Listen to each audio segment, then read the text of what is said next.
నిజామాబాద్ జిల్లా నవీపేట్ బినోలా గ్రామంలో నూతనంగా నిర్మించిన సహకార సంఘ భవనాన్ని ఎమ్మెల్యే సుదర్శన్ రెడ్డి ప్రారంభించారు.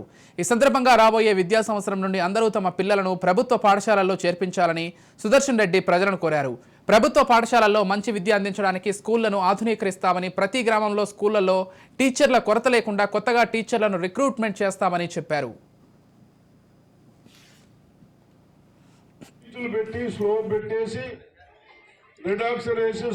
పాత స్మూత్ సిమెంట్ ఫ్లోరింగ్ చేయాలి. నేను 25 ఏళ్ల కింద చూసి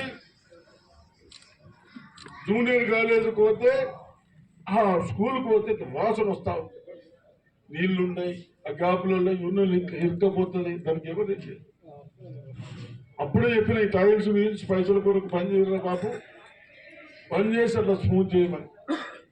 ఈ అధికారులకు కూడా మళ్ళీ ఒకసారి చెప్తున్నా, ఎస్సీ గారు ఈ గారు, ఎనీ డిపార్ట్మెంట్ దయచేసి మీరు ఇంకా నేను చెప్పిన దానికంటే ఇంకా అదనంగా ఆలోచించండి.